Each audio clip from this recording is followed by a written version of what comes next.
Today I have a story for you about the concept of serendipity. Being in the right place at the right time. Moving along the way the universe wants you to go, or God wants you to go, whatever you want to call it. Making sure that you take chances and you grow outside of your box, and how when you do that, the universe sort of rewards you, or God, if you're like me, a Muslim, someone who believes in God, rewards you by putting you on the right path. And really a story of, I guess, bravery and being able to explore and grow. So let's talk about it. What is serendipity? I think I came across this concept summer of 2019, if I'm not wrong. I had an internship here at a startup called Swabit here in Rotterdam at CIC. One of those really big office buildings that's also a sort of entrepreneur community. There's a lot of resources, stuff like that. And I got reached out to do mostly copywriting, to make like little posts on what they had as a platform then called Cards. And I remember meeting one of the founders. The idea was that one of them was more involved and one of them was sort of in the background running things. I met one of the founders who was coincidentally sort of the older founder and was a bit more wise and had a lot more experience. And he introduced me to the idea, and he was a really big believer at the time of right place, right time. Things are gonna happen when they're meant to happen. And I remember having a conversation with him about it. And back then, keep in mind, I was 19, now I'm 22. Things were like, what is he talking about? I really don't get it. You plan things out, you schedule things out. In a way, I can be a very type A person. I like to have a life plan, a 5-year plan, a 10-year plan, organizing things. But it's funny, you'll learn that things really don't work out that way because of life. Life can throw you curveballs sometimes, and it's really about embracing those curveballs. Before we get on with the rest of the story, let me introduce myself a bit. I'm Karim, I'm an entrepreneur living in the Netherlands, trying to give you an honest perspective of what it's like to actually live here. So if you like personal growth, stories, popular culture, just stories about life and open, honest conversations about things people go through, then probably this is the channel for you, and I'd really appreciate it if you click that like button and the bell and subscribe so that we can keep talking to each other. Moving on, let's talk about the actual story now. So basically, a few months ago, I was asked to go somewhere I've never been to before. And as I mentioned a second ago, I'm a very type A kind of person. So I really like my restaurants, my places. I always go to the same areas in the city. I'm not really much of a let's do something different. I'm much more let's do what works. And that's really how I've been brought up, to stay safe and stay within my boundaries, things that I know are good for me. And I also understand that that's a lot about anxiety and the anxiety I feel internally about visiting new places or meeting new people. So basically, a friend of mine asked me to go somewhere that I've never been to before, and I was like, I don't know. Keep in mind, they were convincing me to do that for like a year before I said, okay, fine, God, Jesus, stop nagging me about it. But then it turned out to be an experience that changed my life.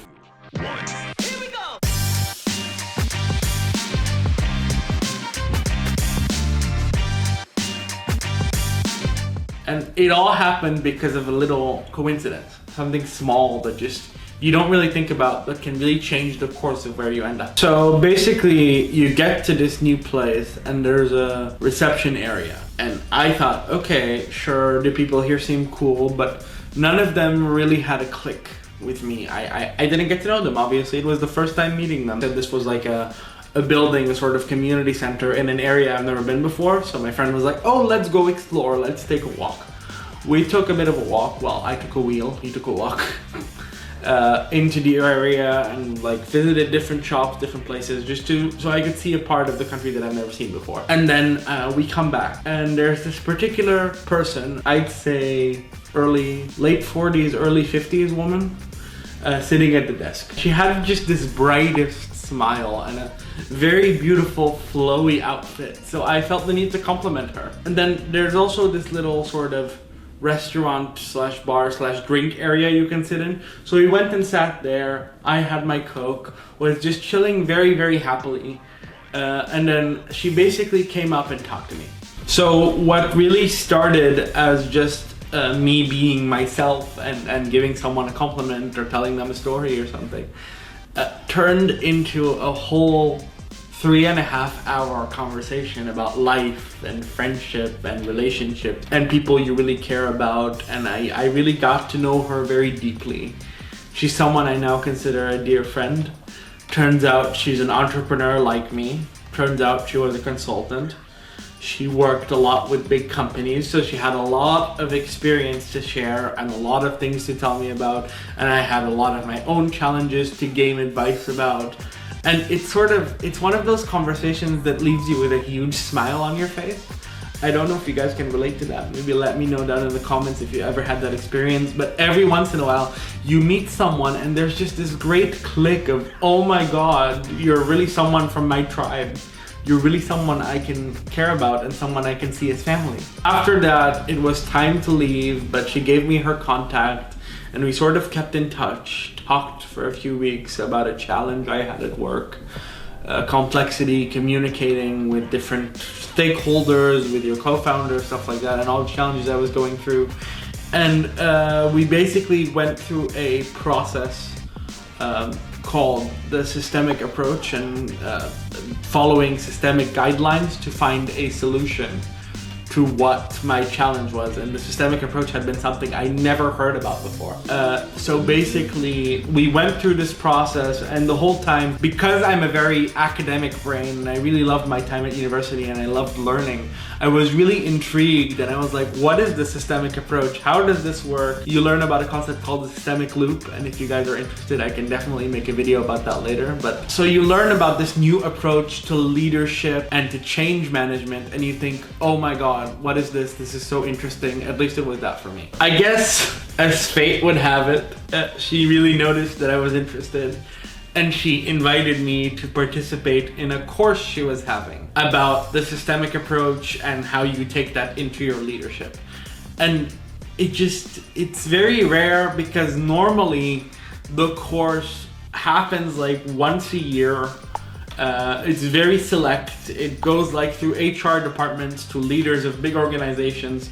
So had I not befriended her, had I not had that conversation with her, I would have never had the opportunity. And you really saw this. It was humbling to see someone with so much experience and so much wisdom really believe you could learn this and understand this and be around people that are different from your usual peer group.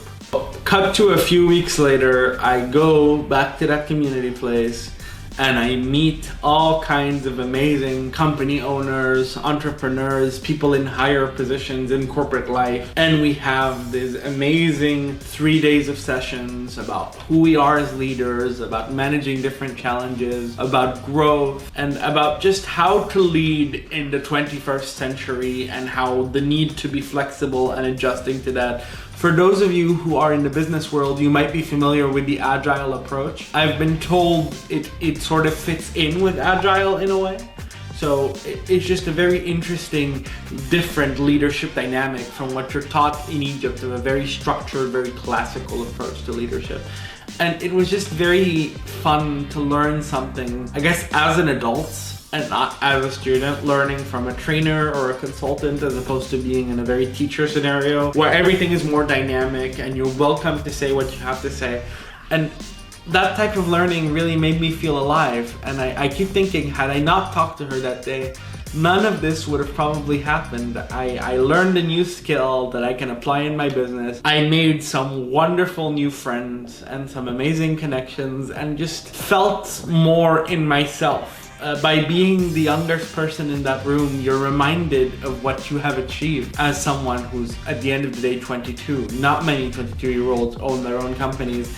Not many 22-year-olds go to these types of courses. So it was a very enriching experience that brought me back to sort of who I actually am, right? Someone who is an entrepreneur, who loves creating, who loves connecting with people, and maybe because of Corona and the sort of Corona depression, I had lost touch of that. So it was just good to take that chance and reconnect. So I guess the whole point I'm trying to make with this video is to tell people to take more chances. Explore places you never thought you would go. Meet people you never thought you would meet. I think one of my favorite, I guess, ideas or concepts, because I don't remember the exact quote. I know there's a quote out there somewhere. But You're only as limited as you think you are. Your people are truly limitless in what they can achieve and what they can learn if they're willing to step out of their comfort zone and their sort of uniquely rose-colored glasses. If you're willing to step out of your perspective, meet new people, learn new things, I think life will reward you. And there's a lot to learn and there's a lot to explore. There's a lot of kinds of beautiful